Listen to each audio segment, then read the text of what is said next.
کہ اللہ نے حالات کو امتحان کے لیے بنایا ہے اور حکموں کو کامیابی کے لیے دیا ہے. یہ ترتیب ہے کہ حالات امتحان کے لیے ہے اور حکم کامیابی کے لیے ہے.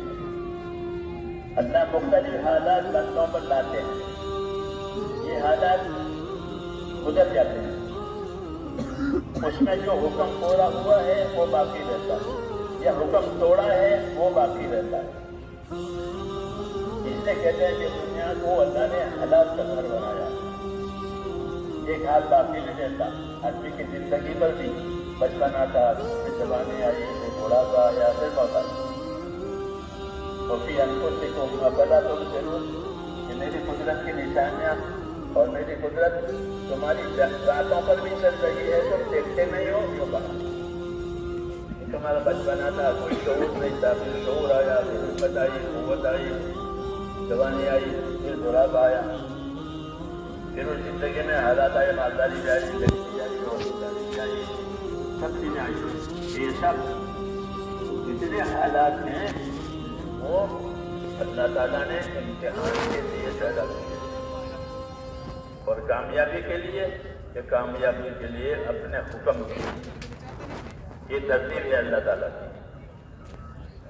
اس لیے حکموں سے زندگی کامیاب بنے گی. چیزوں سے زندگی کامیاب نہیں بنے گی. چیزیں امتحان کے لیے ہے اور گزارے کے لیے ہے. ہاں، اور جو حکم ہے وہ کامیابی کے لیے. ہر حکم میں کامیابی ہے. سب سے بڑی کامیابی ایمان میں ہے.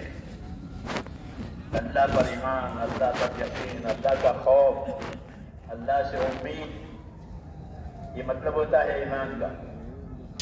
یہ اپنے اندر پیدا کرنے کہ ہماری حاجتوں کا پورا کرنے والا، ضرورتوں کا پورا کرنے والا، یہ سب اللہ کے ہاتھ میں. یقین پہلا نمبر ہے یہ کہ جو ہوگا اللہ سے ہوگا، اللہ کے پیار سے نہیں ہوگا. اس لیے اللہ سے اپنا تعلق صحیح کرنا ہے. جب اللہ تعالیٰ کے تعلق صحیح ہو گیا پھر اللہ تعالیٰ ایسے حالات لاویں گے، ہاں، اور ہر حال میں مدد کریں گے. اچھے حالات بھی لاویں گے اور ناگوار حالات آئے تو مدد بھی کریں گے. حضور صلی اللہ علیہ وسلم فرماتے تھے کہ من اصلح ما بینہ و بین اللہ اصلح اللہ ما بینہ و بین خلقہ. کہ جو لوگ اپنا اور خدا کا معاملہ ٹھیک کر لیں گے تو اللہ ان کا اور مخلوق والا معاملہ ٹھیک کر دے گا. مسئلہ اللہ کے ہاتھ میں ہے. تو یہ تعلیم کی ہے، یہ تلقین کی ہے. کیا تلقین کی ہے؟ کہ اپنا معاملہ اللہ تعالیٰ سے صحیح کرو. اللہ تعالیٰ نے اسی لیے پیدا کیا ہے کہ اللہ سے ہمارا معاملہ صحیح ہو جائے. جو لوگ اپنا معاملہ خدا سے ٹھیک کریں گے تو اللہ ان کا دوسرے معاملے دنیا والوں سے ٹھیک کریں گے. یہ آسان راستہ ہے. من اصلح ما بینہ و بین اللہ اصلح اللہ ما بینہ و بین خلقہ. کہ جو لوگ اپنا اور خدا کا معاملہ ٹھیک کریں گے تو اللہ ان کا اور دنیا والا معاملہ اللہ ٹھیک کرے گا. آخرت کا معاملہ بھی ٹھیک کر دے گا. سارے امور اللہ کے ہاتھ میں ہے. الا الی اللہ تسیر الامور. یاد رکھو تمام امور اور تمام باتوں کا انجام اللہ کی طرف ہے. اس لیے کہا کہ اپنا معاملہ اللہ تعالیٰ سے صحیح رکھو.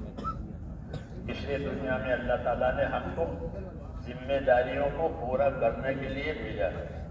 یہ اصل بات ہے. ذمہ داریوں کو پورا کرنے کے لیے بھیجا گیا ہے. کہ دنیا ذمہ داریوں کے پورا کرنے کی جگہ ہے اور آخرت اس کا انجام اور بدلہ دیکھنے کی جگہ ہے. جی ہاں، کہ آخرت بطور بدلہ کے دکھائیں گے اور دنیا بطور ذمہ داری کے دیں گے. کہ دنیا ذمہ داریوں کے پورا کرنے کی جگہ ہے. دنیا غفلت کی جگہ نہیں ہے.